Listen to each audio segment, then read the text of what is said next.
चलो फटाफट से चैप्टर निकालो, ह्यूमन रिप्रोडक्शन, मानव जनन, चैप्टर सेकंड है। जल्दी से इसमें इंपॉर्टेंट क्वेश्चन आपको करने हैं। पहले मैं आपको इंपॉर्टेंट क्वेश्चन बोल देता हूं, ठीक है, कि आपको ये वाले क्वेश्चन पढ़ने हैं। मेनेस्टोसाइकिल, आतर्व चक्र क्या है? देखो फटाफट से, मेनेस्टोसाइकिल, आतर्व चक्र क्या है? डेफिनेशन आ सकती है 2 नंबर में। इसमें क्वेश्चन पूछा है मेनेस्टोसाइकिल को रेगुलेट कौन से हार्मोन करते हैं? समझो पहले बात को, आतर्व चक्र का नियमन कौन से हार्मोन करते हैं? हार्मोन के नाम लिखने हैं। अब आप लोगों को डेफिनेशन कैसे करना है, परीक्षा बोर्ड में भी अच्छा दिया है, नोट्स में भी अच्छा दिया है, और हल्का हल्का बोलते भी रहना है आपको। ये बात को पहले क्लियर करो कि अच्छा क्वेश्चन है मेनेस्टोसाइकिल कितने दिनों के लिए होती है? डे बताओ फटाफट से, 28 या 29, मतलब पूरा 1 महीना हो गया। 1 महीना हो गया। चलिए अच्छा हार्मोन का नाम बताओ, हार्मोन लिख के जो रेगुलेट करते हैं, नियमन करते हैं, बताओ फटाफट। Gonadotropin, estrogen, LH, FSH, progesterone. अब आप लोग सोच रहे होंगे क्या सर सारे हार्मोन लिखना जरूरी है क्या? 1 या 2 लिख दो और डेफिनेशन लिख दो। ये बात क्लियर है क्या? इसको एक बार रीड करो फटाफट से, पढ़ना है ये क्वेश्चन, 2 नंबर में आ सकता है। एक बात ध्यान रखना, थोड़ा पढ़ने का तरीका बदलो। सुनो पहले इधर, एनसीईआरटी जो लिखा है जिन क्वेश्चन पर जो आप परीक्षा वो देख रहे हैं, और उन क्वेश्चनों पर एनसीईआरटी लिखा है तो उनको पढ़ना है एक बार। केमिस्ट्री का पेपर एनसीईआरटी से ही आया है, जो प्रश्न बैंक आती है उसी से आया है। 11th क्लास की केमिस्ट्री आ गई है, इसलिए हम आपसे कहते हैं ऑर्गेनिक केमिस्ट्री आपकी अच्छी होनी चाहिए, और 12th की तभी केमिस्ट्री अच्छी होती है। लेकिन आप लोगों ने 11th मौज मस्ती में निकाल दी, अब 12th में आप ध्यान दे रहे हैं, 4 नंबर का क्वेश्चन 1-1 नंबर में कर दिया है, थोड़ा घुमा दिए क्वेश्चन, तो आप लोगों के आंसर हो गए गलत। आप लोगों को लगने लगी केमिस्ट्री कठिन। लेकिन बायोलॉजी में टेंशन नहीं लेने का, अगर एनसीईआरटी लिखा भी है तो क्या आपने आतर्व चक्र नहीं पढ़ा क्या? क्या आपने मेनेस्टोसाइकिल नहीं पढ़ी क्या? बोलो हाँ या ना, कोई दिक्कत नहीं। अगला क्वेश्चन, प्रसव क्या है? पार्चुरेशन। क्या बोला मैंने? पार्चुरेशन, प्रसव। इतना बड़ा क्वेश्चन पढ़ना ही नहीं है आपको, आपको 1 नंबर में पढ़ना है, 1 नंबर में आएगा, 1 नंबर में, समझ रहे हैं? और प्रसव को कौन से हार्मोन प्रेरित करते हैं, इंड्यूस करते हैं? समझ रहे बात को? इसमें है क्या जो क्वेश्चन, बताओ कहाँ है, चेक कराओ। क्या लिखा है? Parturition, which hormones are involved in induction of, क्या लिखा है? पार्चुरेशन। चलिए, मतलब प्रसव को प्रेरित करने में कौन से हार्मोन शामिल होते हैं? अरे बच्चे का जो जन्म होता है उसको करने में, डिलीवरी को करने में कौन से हार्मोन अपनी भूमिका निभा रहे हैं? बस, जरूरी नहीं होता है कि आपको हार्मोन का नाम लिखना है। अब वो पूछ रहा है तो हार्मोन का नाम याद कर लो, ऑक्सीटोसिन और रिलैक्सिन, बात खत्म। बस 2 ही मेन हार्मोन है, बोलो कौन कौन से? ऑक्सीटोसिन और रिलैक्सिन। बच्चे के जन्म में हेल्प करते हैं ये। पार्चुरेशन, डेफिनेशन आपकी छोटी है। अरे गर्भाशय से बच्चे का बाहर निकलना, यूटेरस से बच्चे का बाहर निकलना, उसी को तो पार्चुरेशन कहते हैं, प्रसव कहते हैं। इसमें लिखा है देखो, गर्भवती माताओं के, गर्भवती माता मतलब जो फीमेल प्रेग्नेंट हैं उनकी बात कर रहे हैं, तो उन्हीं से तो बच्चा बाहर निकलेगा। तो बात सही लिखी है ना, पढ़ो। गर्भवती माताओं के गर्भस्थ शिशु के बाहर निकलने की क्रिया को शिशु जन्म या प्रसव कहा जाता है।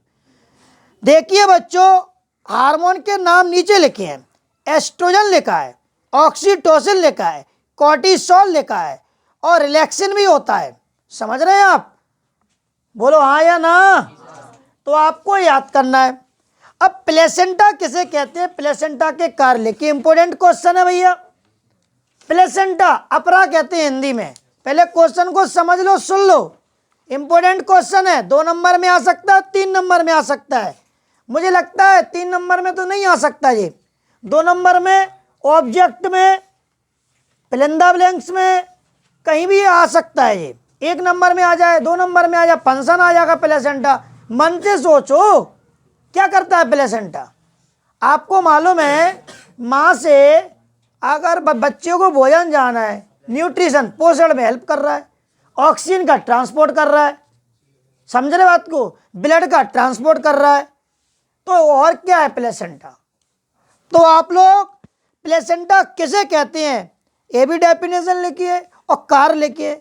न्यूट्रिशन पोषण में, गैसों का आदान प्रदान एक्सचेंज ऑफ गैसेस, समझ रहे हैं आप, संग्रहण एवं पाचन डाइजेशन एंड स्टोर, ठीक है, और उत्सर्जन एक्सक्रीशन मतलब वेस्ट मटेरियल को बाहर निकालने में, बैरियर, और क्या लिखा है, अंतःस्रावी कार एंडोक्राइन फंक्शन। जरूरी नहीं होता है कि आप 6 के 6 पढ़ो, सरल निकाल लो, एक्सक्रीशन कर लो, उत्सर्जन है, पोषण और गैसों का आदान प्रदान।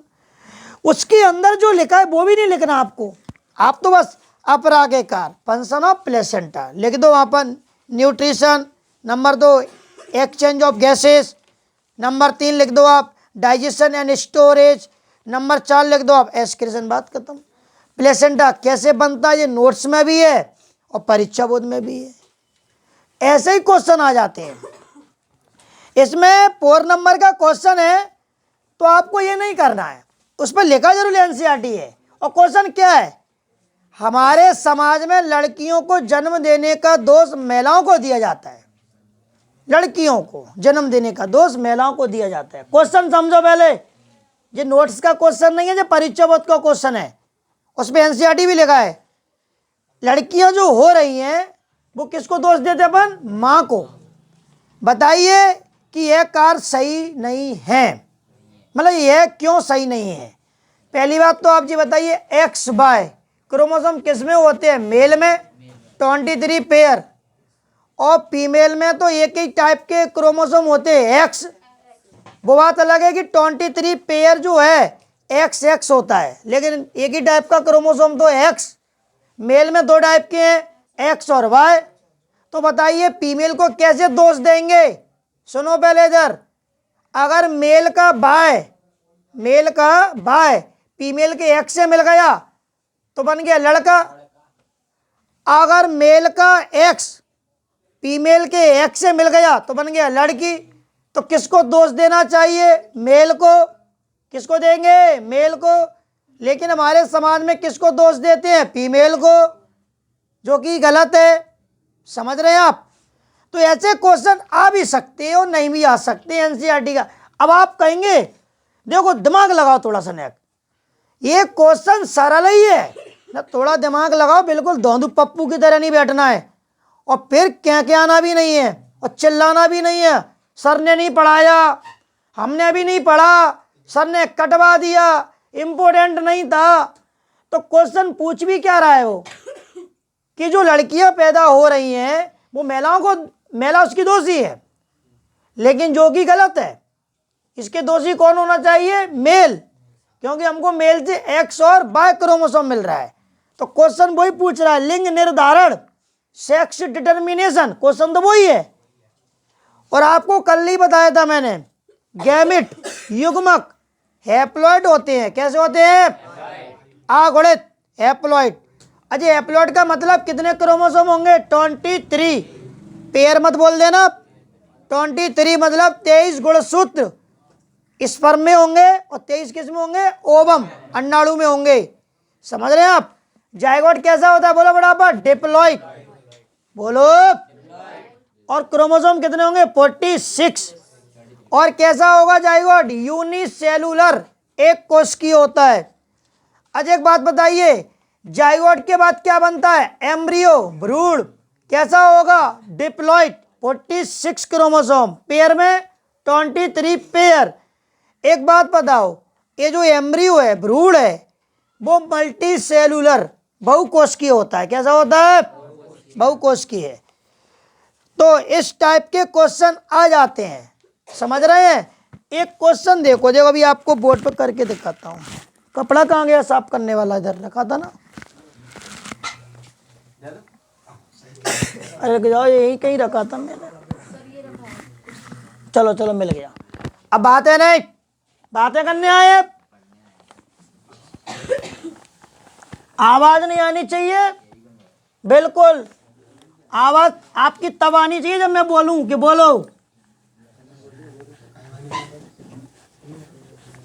और ये वाला जो क्वेश्चन बता रहा हूं तो ये मत समझ लेना कि यही बता रहा हूं, जेनेटिक्स में भी यूज हो सकता है ये, समझ गए? चलो बोलते रहना हल्का हल्का। एक्स वाई क्या लिखा है ये? सब जानते हैं ये मेल के क्रोमोसोम है, नर के। जी क्रॉस, समझ गए? मतलब क्रॉस मतलब संकरण, हाइब्रिडाइजेशन। इधर क्या लिखा मैंने, बोलो फटाफट। एक्स एक्स, समझ गए? ये फीमेल के मादा, ये मेल के नर। इधर क्या लिखते हैं? पेरेंट्स। क्या लिखते हैं? हिंदी में क्या कहते हैं? जनक। क्या बोलेंगे? सुनो, अब लिखूं यहाँ पे मेल फीमेल, टाइम बर्बाद होगा। सब जानते हैं, छोटी छोटी चीजों को अपन मेंशन नहीं करेंगे। आप जानते हैं सिंबल है जी, किसका? बोलो फटाफट। मेल का। और ये किसका होता है? ये लिखना जरूरी नहीं है, पता होना बहुत जरूरी है, समझ गए? आप जानते हैं इन क्रोमोसोम को निकाला मतलब अलग अलग किया जाएगा, समझ गए? बोलो एक्स, इधर क्या लिखेंगे? वाई, इधर एक्स और ये एक्स। यहाँ क्या लिखते हैं? गैमेट। हिंदी में बोलते हैं युग्मक। क्या बोलेंगे? युग्मक, गैमेट। देखो इधर जी गैमेट, सुनो ये भी क्या? बोलो गैमेट, बोलो गैमेट। ये भी क्या है? तो बोलो गैमेट हैप्लॉइड है कि डिप्लॉइड है? बोलो। ये भी कैसा है? ये भी। लेकिन ये हैप्लॉइड है कि डिप्लॉइड है? डिप्लॉइड। ये भी कैसा है? अब देखो क्या ये दोनों सेम है कि डिसिमिलर है? मतलब सिमिलर है कि डिसिमिलर है? समान है, मतलब सिमिलर है, लेकिन ये समान नहीं है। तो अब इन दोनों का क्रॉस इन दोनों से होगा। देखो इधर, इसको ऐसे किया करो, इससे मिलाया करो और लिख दिया करो तुरंत ऐसे करके। उसके बाद इसको इससे करो, क्या लिखेंगे? X x. इसको इससे करेंगे एक्स वाई। ये नहीं कि जी बाय आ रहा है इससे करेंगे तो बाय एक्स कर दिया, जी गलत हो जाएगा। ना आपने पढ़ा ना मैंने पढ़ा, समझ रहे हैं? इसके बाद इस क्या करेंगे? बोलो एक्स वाई। माता पिता, पेरेंट्स से जो जनरेशन, जो पीढ़ी प्राप्त होती है वो कौन सी होती है? बोलो बराबर। F1 generation.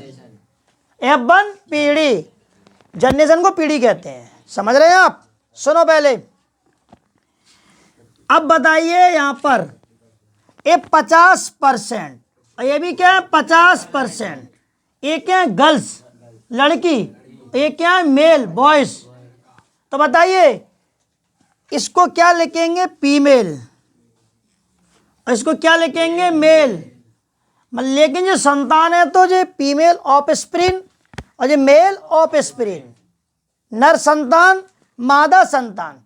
ये सेक्स डिटर्मिनेशन, लिंग निर्धारण का भी क्वेश्चन बन जाएगा, समझ रहे हैं? तो 50% फीमेल 50% मेल प्रोड्यूस हो रहे हैं, समझ गए?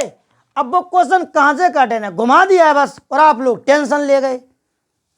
लिंग निर्धारण मतलब सेक्स डिटर्मिनेशन पूछ लिया उसने, वो भी वुमेन में। चलिए अगला क्वेश्चन पे जाइए आप। देखिए एक क्वेश्चन भी एक दिया है, सुन लो। अच्छा क्वेश्चन है, कोई कठिन नहीं है, पहले पढ़ लो। पढ़ने में क्या जा रहा है? क्या पता आ गया तो आ गया, मैंने पहले ही बोल दिया। जिन क्वेश्चन पर एनसीईआरटी लिखा है तो उसको एक बार रीड कर लो, पढ़ लो। पढ़ो। एक माह में मानव अंडाशय से कितने अंडे मोचित होते हैं? सबको पता है एक महीना में।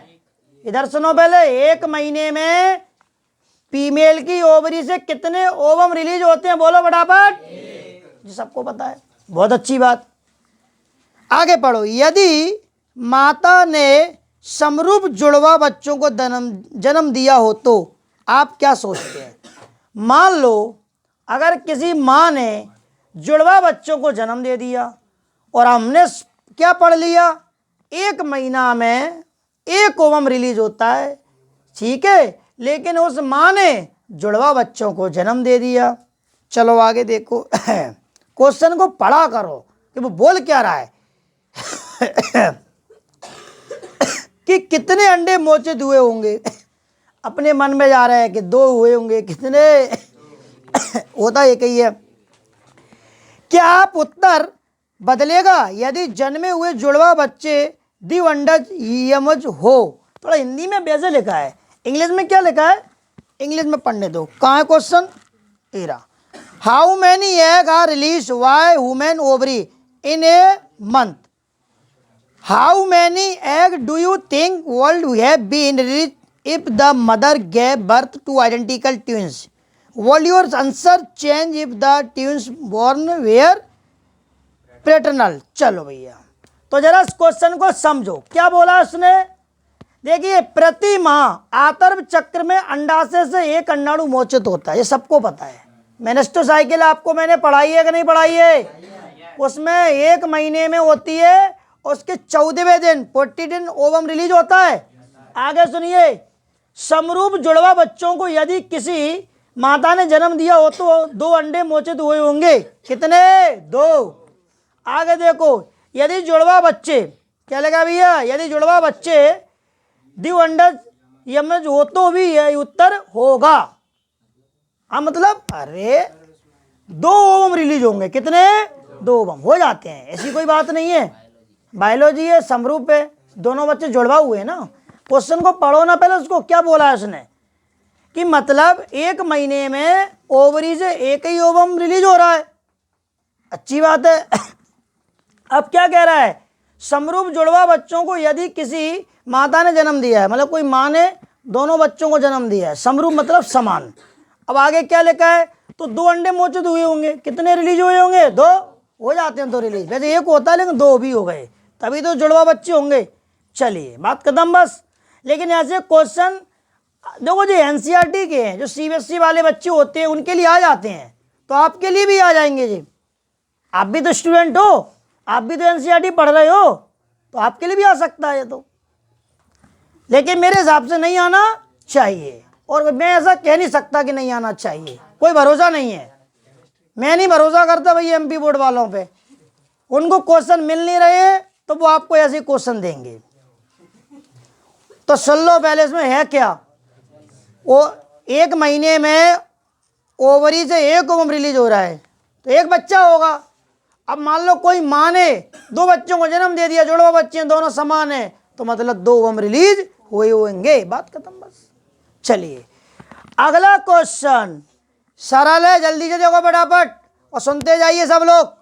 अगला क्वेश्चन सरल है, क्या लिखा है, सेमिनल प्लाज्मा शुक्रिय प्रद्रव के प्रमुख संघटक क्या है।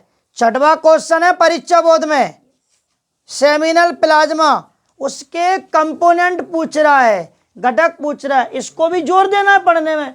रिवीजन करो, फ्रैक्टोज, कैल्शियम आयन, कुछ एंजाइम, प्रोस्टोग्लैंडेस आदि। जरूरी नहीं होता कि सारी बातें ही लिखो आप, चलता फिरता क्वेश्चन है। आगे पढ़े, मेल रिप्रोडक्टिव सिस्टम का डायग्राम, तो स्क्रीन पे देखो पहले। चलिए, जिन बच्चों पे नोट्स है, परीक्षा बोध है, परीक्षा अध्ययन है, समझ रहे हैं, किसी भी प्रकार की गाइड है, समझ रहे हैं आप, चाहे वो आपकी एनसीईआरटी हो, उसमें भी डायग्राम दिया है। देखो जरा, कहाँ है वो मोबाइल, चलो चलो चलो चलो सामने देखो पहले, 1 मिनट। आपको ए डायग्राम नहीं बनाना, समझ रहे हैं, आप ए वाला बनाना। तो एक बार जल्दी से रिवीजन कर लो इसको पहले। अब कुछ बच्चे सोचते हैं कि सर डायग्राम बिल्कुल साफ सुथरा बनाकर आए क्या। देखो, अगर साफ सुथरा बन रहा है तो बना दो, नहीं बन रहा टेढ़ा मेढ़ा बन जाए चलेगा, लेकिन नाम सही लिखें, समझ रहे हैं आप। यूरेटर, यूरेटर को हिंदी में क्या कहते हैं, मूत्र वाहिनी, समझ रहे हैं आप। यूरिनरी ब्लैडर, मूत्राशय। और देखो बाज डिफरेंस, समझ रहे हैं आप, बाज डिफरेंस को शुक्र वाहिनी बोलते हैं। ईपीडी डायमस, बासा एप्रेंसिया, रेडी टेस्टिस, टेस्टिकुलर लोब्यूल्स, समझ रहे हैं, और टेस्टिस, फोरेस्किन, ग्लांस पेनिस, यूरेथ्रा को मूत्र मार्ग, ये ग्लैंड है, seminal vesicle, prostate gland, valve urethral glands.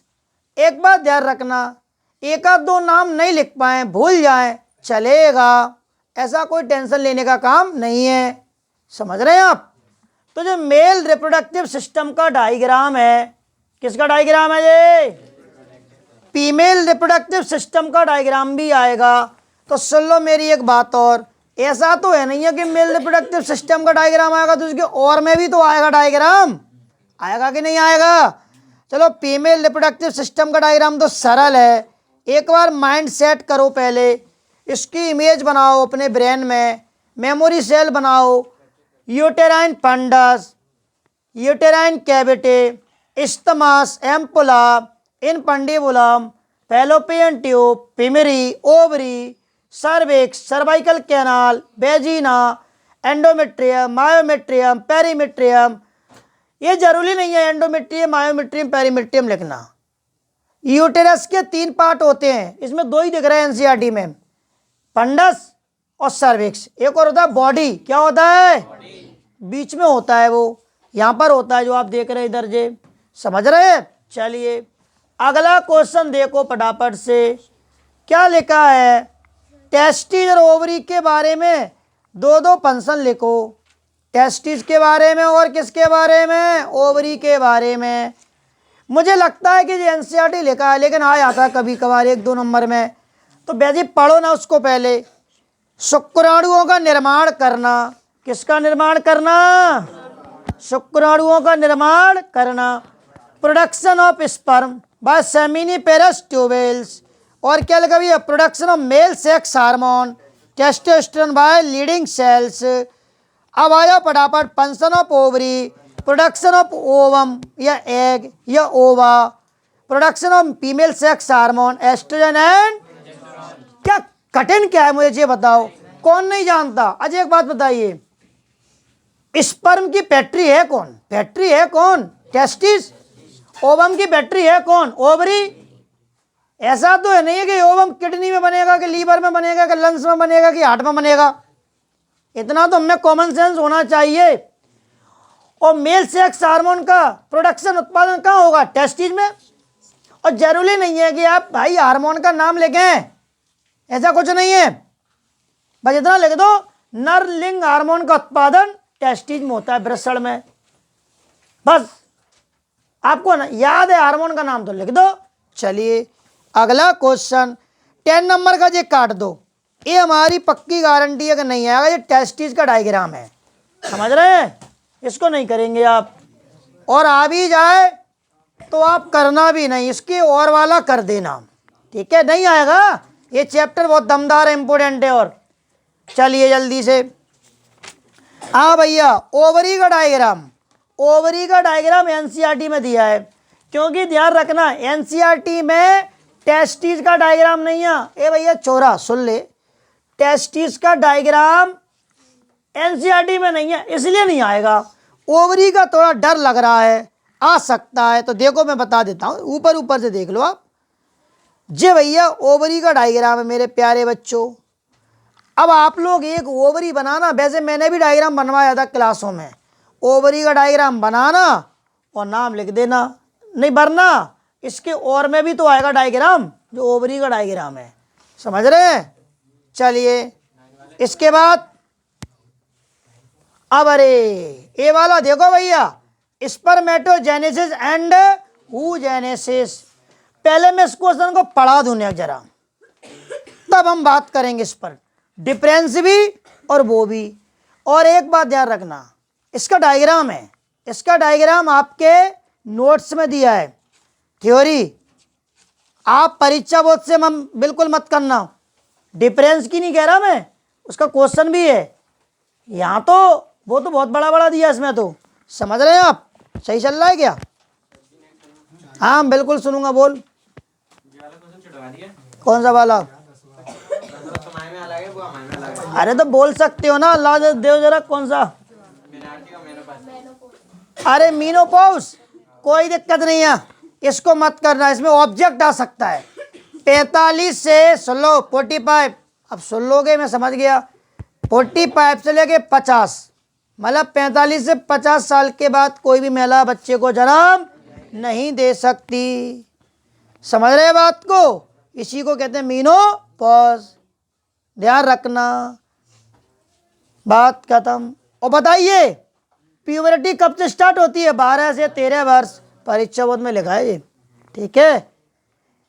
In every women female puberty period start from 12-13 years of age to 45-15 years of the age। समझ गए? During this period expect pregnancy at every interval of month during 26 day to 28 day. इसमें ऐसा लिखा है। तो मैंने क्या बोला, ऐसे क्वेश्चन नहीं आते जो ऑब्जेक्ट में आ जाएगा, आएगा तो बात खत्म, बस। चलिए और कुछ, अब मैं जो आपको क्वेश्चन पढ़ा रहा हूं बहुत सुनो पहले। चलो देखो बोर्ड पे अब आराम से।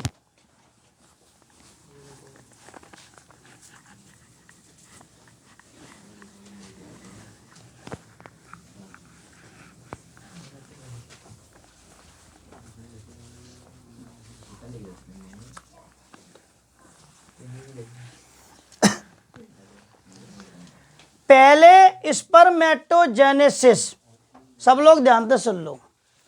शुक्राणु जनन, ठीक है, इसकी डेफिनेशन लिखना है आपको। स्पर्मेटोजेनेसिस की परिभाषा आपको लिखना है।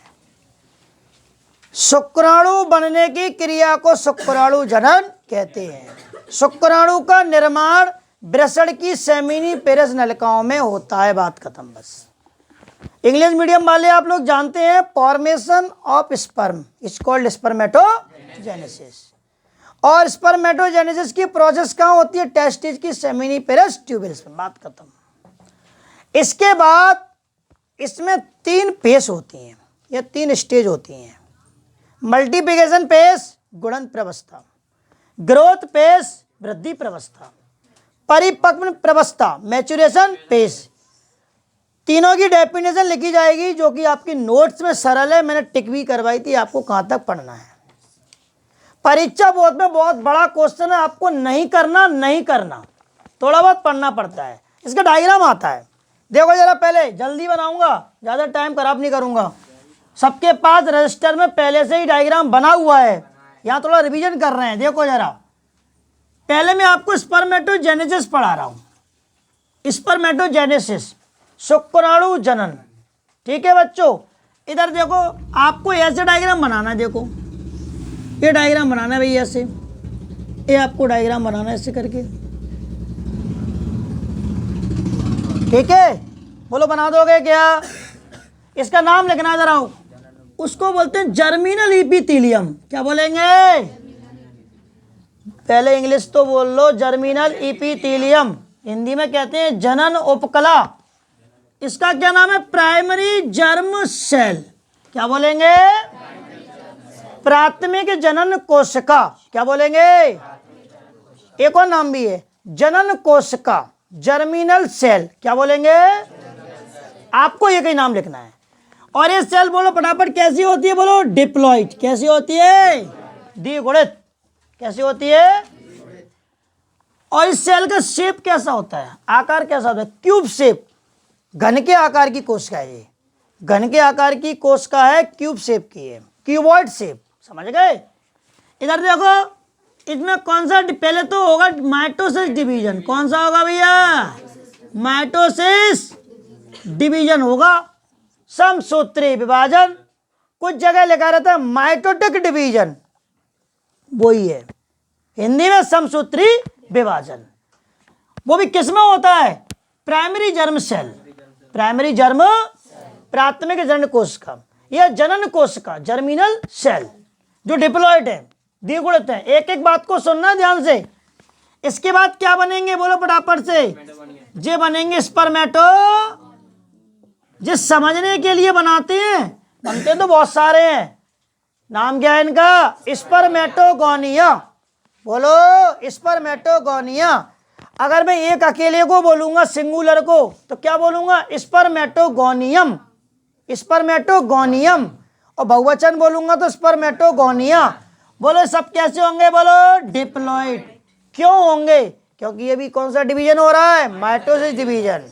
और माइटोसिस डिवीजन में कभी भी नंबर ऑफ क्रोमोसोम हाफ नहीं होते। सुनो पहले इधर, ये कौन सी पेश है? मल्टीप्लिकेशन पेश, गुणन प्रवस्था। कौन सी? बोलो कौन सी है भैया?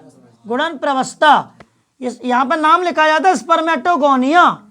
इसके बाद इसमें तो स्पर्मेटो एक ग्रोथ करेगा। क्या करेगा? ये ग्रोथ करेगा, मतलब वृद्धि करेगा, और थोड़ा सा वो ने बड़ा हो जाएगा साइज में।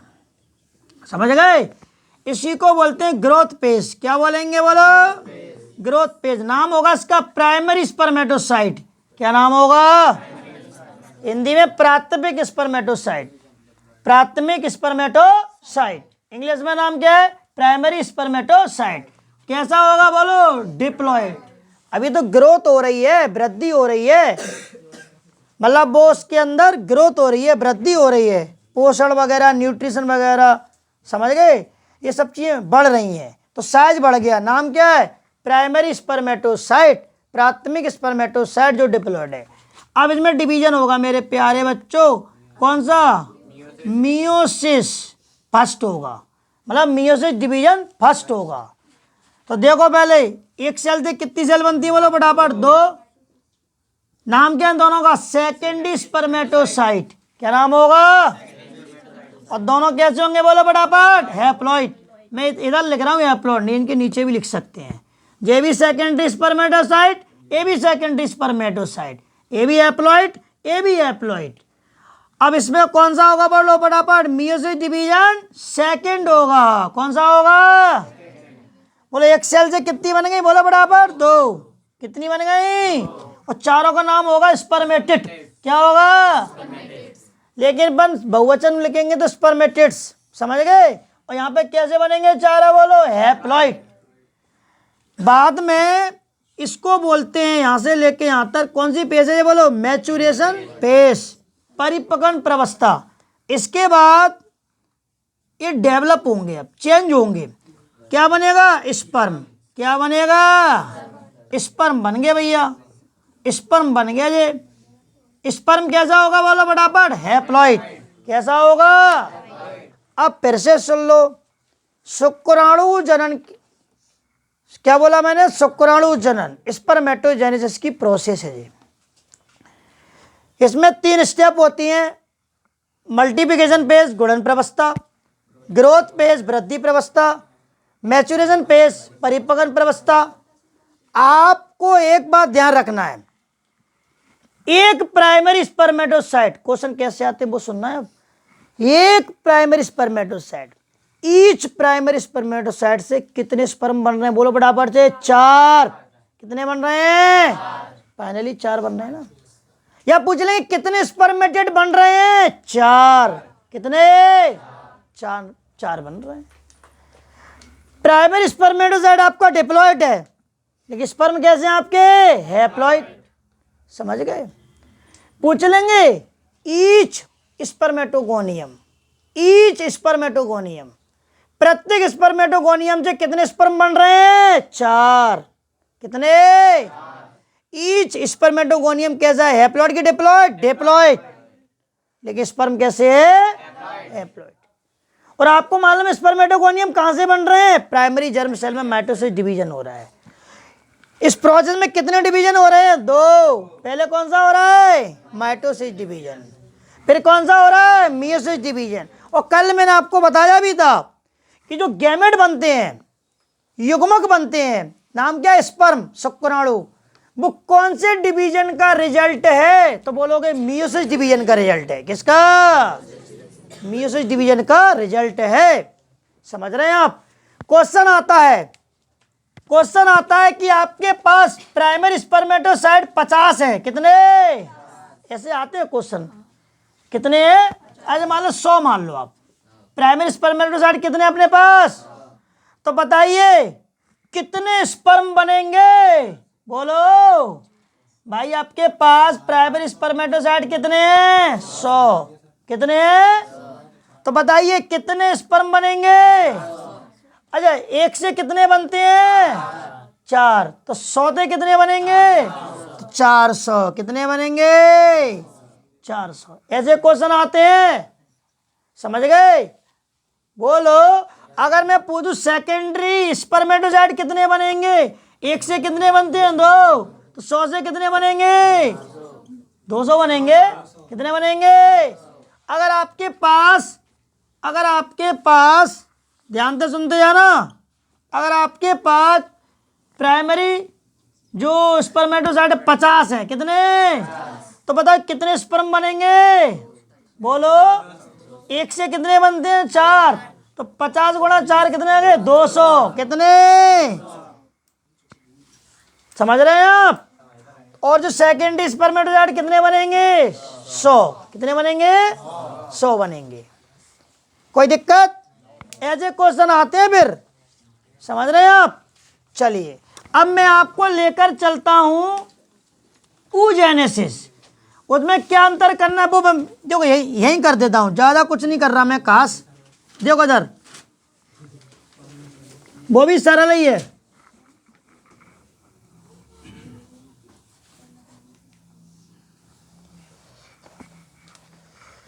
ये सब कुछ रहेगा, समझ रहे हैं? जर्मिनल इपिथेलियम, जनन उपकला, प्राइमरी जर्म सेल रही, oogenesis ओवम का फॉर्मेशन, माइटोसिस डिवीजन होगा, लेकिन इनको स्पर्मेटोगोनिया नहीं बोलेंगे, इनको बोलेंगे ऊगोनिया, और एक को बोलेंगे ऊगोनियम। ये डिप्लॉयड होंगे, ग्रोथ होगी।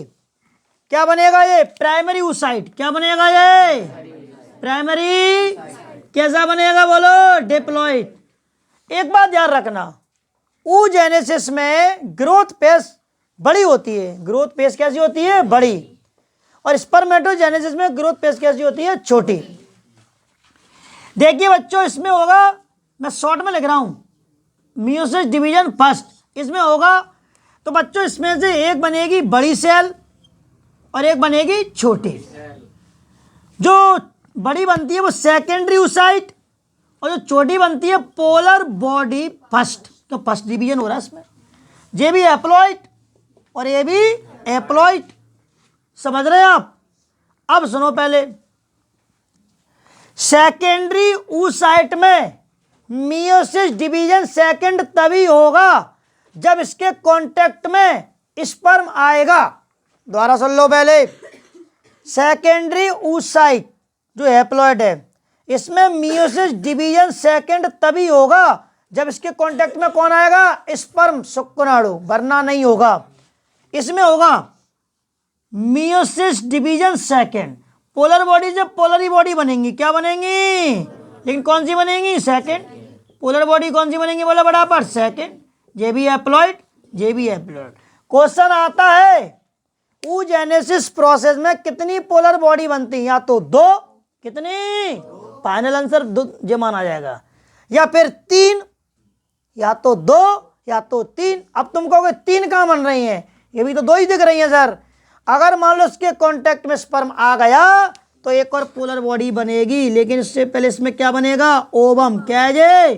और ये पोलर बॉडी सेकेंड। ये भी कैसी है बोलो? हैप्लॉइड। और ये ओवम, ये भी कैसा है बोलो? हैप्लॉइड। दोबारा फिर सुनो, oogenesis अन्नाणु जनन, अन्नाणु का बनना, ओवम का बनना क्या कहलाता है? oogenesis। समझ रहे हैं आप? और ध्यान रखना, या तो 2 पोलर बॉडी बनेंगी या तो 3 बनेंगी। पोलर बॉडी भी एप्लॉइड और ये ओवम भी एप्लॉइड, ध्यान रखना। अच्छा, बड़ा एक छोटे का मतलब क्या है? इसमें साइटोप्लाज्म ज्यादा है, इसमें साइटोप्लाज्म कम है। साइटोप्लाज्म मतलब कोशिका द्रव, समझ रहे हैं? ये पूरी oogenesis। और दोनों में कर दिया डिफरेंस। क्या कर दिया? सीधे 4 क्वेश्चन चले गए आपके, 4 नहीं 3। oogenesis, स्पर्मेटोजेनेसिस और डिफरेंस। कहीं से कुछ भी आ सकता है, तो आप पढ़ के देख लेना इसको आराम से। बोलिए फटाफट से, बोलो। चलो तो आपका ये क्वेश्चन हो चुका है। डिफरेंस कर लेना आप लोग, इसमें थोड़ा डिफरेंस टफ दिया है, लैंग्वेज टफ है, नोट से पढ़ें। ग्राफियन पॉलीकल का डायग्राम, आप लोग इसको पढ़ो मत, रहने दो, मत करो, छोड़ो इसको, ठीक है। अब आप कॉर्पस ल्यूटियम का फंक्शन कर लेना, इनको छोटे छोटे क्वेश्चन है जी। एंडोमेट्रियम, एक्रोसोम, बताओ एक्रोसोम कहाँ मिलता है? स्पर्म होता है, हेड होता है, उसके हेड के आगे एक्रोसोम कैसे बना होता है? गोल्गी बॉडी से। स्पर्म टेल वही पूछ, और पिमरी जो कहाँ मिलती है? फैलोपियन ट्यूब के, ध्यान रखो, इन पंडिबुलम होती है, झालर कहते हैं। इनके छोटे छोटे फंक्शन है ये। जो क्वेश्चन भी आ सकता है कि टेस्टी जो होते हैं, ये क्वेश्चन आ चुका है, यस आपके में दिया है कि ये question. What is the reason why women testis are located outside the abdominal cavity? पहले सुनो एक बात देसी भाषा में, सबको सरल लगेगा। बॉडी का नॉर्मल टेम्परेचर कितना होता है? बोलो फटाफट से। कुछ किताबों में लिखा है 36 डिग्री सेल्सियस, कुछ किताबों में लिखा है 37 डिग्री सेल्सियस। आप ये याद कर लो, जो नॉर्मल टेम्परेचर है वो भी इंटरनल, आंतरिक टेम्परेचर है ये। इतने टेम्परेचर पर बॉडी की जो रिएक्शन है, फंक्शन है, बायोलॉजिकल रिएक्शन है, वो आराम से चलती रहती हैं। लेकिन टेस्टिस इतने टेम्परेचर पर स्पर्म का फॉर्मेशन नहीं करता है, इसलिए वो बाहर की तरफ प्रेजेंट होते हैं। और एक पाउच लाइक स्ट्रक्चर जिसको बोलते हैं स्क्रोटम, वृषण कोश या अंड कोश कहते हैं उसको, समझ गए? तो वो क्या करता है? वृषण कोश, स्क्रोटम क्या करता है? 2 से लेके 2.5 डिग्री सेल्सियस इतना टेम्परेचर कम कर देता है। ये मत कह देना कि उसका टेम्परेचर होता है, ये नहीं बोला मैंने, कम कर देता है। तो 36 है, 36, 2.5 कम कर देगा, जो टेम्परेचर बचेगा उस पे स्पर्म का फॉर्मेशन हो जाएगा, समझ गए? इसलिए हमारे जो टेस्टिज हैं वो बॉडी से बाहर सस्पेंडेड लटके रहते हैं, स्क्रोटम में प्रेजेंट होते हैं, समझ गए? क्योंकि स्क्रोटम का काम है टेम्परेचर को मेंटेन करने का, रेगुलेट करने का, समझ रहे हैं बात को आप? जैसे आपने देखा हो स्क्रोटम गर्मियों में वो फैल जाता है, लटक जाता है। एक तो टेम्परेचर 36 है, और टेम्परेचर ज़्यादा होगा तो फिर क्या होगा? स्पर्म का फॉर्मेशन नहीं होगा, तो गर्मियों में लटक जाएगा, ठंडों में सिकुड़ जाएगा। इसलिए क्वेश्चन आ चुका है, आ सकता है, ठीक है, पढ़ लेना इसको। अगला ओवुलेशन, देखो भैया, ओवुलेशन अंडोत उत्सर्जन। सुनो पहले, 1 नंबर में आएगा या 2 नंबर में नहीं आएगा? ओवरी से अंडाशय का बाहर निकलने की क्रिया को ओवुलेशन कहते हैं। और वैसे मैं आपको सही बताऊं ना, ओवरी से नहीं निकलता, ओवरी के अंदर क्या होते हैं? मैच्योर ग्राफियन फॉलिकल, उससे ओवम रिलीज होता है। वो भी कितने दिन? 14वें दिन, समझ गए? जिसमें हार्मोन भाग लेते हैं LH और FSH में, मेन लेता है LH, तो 14वें दिन LH का लेवल बढ़ जाता है, ल्यूटिनाइजिंग हार्मोन है वो, समझ गए? इसलिए चलिए, ओवम का डायग्राम, स्पर्म का डायग्राम जो आपको बनाने हैं, और जे रहने देना सेमिनी पेरेट ट्यूबल्स का डायग्राम रहने देना आप। जे मैंने शुक्राणु जनन और क्या अंडाणु जनन क्या बोलते हैं, स्पर्म का डायग्राम, इसकी थ्योरी नहीं आएगी पूरी, अगर थ्योरी करना भी है थोड़ा थोड़ा नोट से कर लेना। स्पर्म का डायग्राम, ऊजेनेसिस, और जो 4 नंबर का क्वेश्चन तो कटवाई दिया मैंने, ना रहने देना आप। माँ के दूध को नवजात शिशु के लिए सबसे अच्छा क्यों माना जाता है? और ये लेयर दिए तीनों लेयर से कौन कौन से ऑर्गन बन रहे हैं, बात खत्म। फिर एक बार डायग्राम और देख लो आप। चलिए बोलो फटाफट, ये किसका डायग्राम है? ओवरी का। जी किसका डायग्राम? बोलो फटाफट से, स्पर्म का। चलो बताओ, स्पर्म के कितने पार्ट होते हैं? बोलो। सबसे पहले हेड, फिर नेक, मिडल पीस, फिर टेल, समझ गए। हेड के ऊपर क्या है, प्लाज्मा मेम्ब्रेन, एक्रोसोम और न्यूक्लियस होता है उसके अंदर। न्यूक्लियस मतलब केंद्रक, उसमें क्या होता है, अनुवांशिक पदार्थ गुणसूत्र लिखा ना, nucleus containing chromosomal material. Middle piece मध्य भाग, इसमें माइटोकॉन्ड्रिया होते हैं स्पाइरल फॉर्म में, जो एनर्जी सोर्स फॉर स्विमिंग, तैरने के लिए ऊर्जा देते हैं। और टेल पूछ, और टेल में एक्सियल फिलामेंट होता है, अच्छी तंतु, समझ गए। टेल में एक एंजाइम होता है एटीपीएच, जो एटीपी पे काम करता है। इस तरीके से स्पर्म के कितने भाग होते हैं, 4, समझ गए। ओवम का डायग्राम भी दिया है इसमें, ओवम का भी देख लो आप। जो ओवम का रहा इसमें ऐसा बना है, लेकिन मैंने सरल तरीके से ही बनवाया था, आपसे बोला था मैंने बहुत। एक रजिस्टर मेंटेन करो आप, रजिस्टर में सारी चीजें करो बायोलॉजी के में, लेकिन आज आप रोएंगे, दुखी होंगे, बहुत सारे बच्चों ने रजिस्टर नहीं बनाया। पिटने के काम तो तुम करते हो, फिर कहते हैं पढ़ाई अच्छी नहीं होती है, सर ने नहीं पढ़ाया, एक क्वेश्चन नहीं आया, अब सरल करवा दो, अब टिक करवा दो, अब ये तुम्हारे रोना चालू होगा, समझ गए। क्योंकि ओवम में कितनी लेयर होती हैं, 2, जोना पेलिसिडा, कोरोना रेडिएटा, समझ रहे हैं आप, बोलो। और एक बात सुन लो पहले सभी लोग, 3 लेयर हैं, एक्टोडर्म, मेसोडर्म, एंडोडर्म। इन तीनों लेयर से एक एक 2 ऑर्गन लिख देना आप। तो जो आपका वुमेन रिप्रोडक्शन चैप्टर जो है, मानव जनन है, ये आपका कंप्लीट होता है। लेकिन एक बात ध्यान रखना, स्पर्म का डायग्राम, ओवम का डायग्राम, मेल रिप्रोडक्टिव सिस्टम का डायग्राम, फीमेल रिप्रोडक्टिव सिस्टम का डायग्राम, ध्यान रखना, ये सबसे ज़्यादा इंपॉर्टेंट है। Menstrual cycle, parturition, placenta, ovulation, spermatogenesis, oogenesis, समझ रहे हैं आप। और जो माँ का दूध है, और डिफरेंस है, कोलेस्ट्रॉम बोलते हैं, जो 1-2-3 दिन निकलता है, कोलेस्ट्रॉम खीस कहते हैं उसको। तीनों लेयर, ये चैप्टर आपका कंप्लीट होता है, समझ रहे हैं। इसके बाद रिप्रोडक्टिव हेल्थ में ओनली इंपॉर्टेंट बताऊंगा, कोस्ट में क्या करना है, समझ रहे हैं आप। चलिए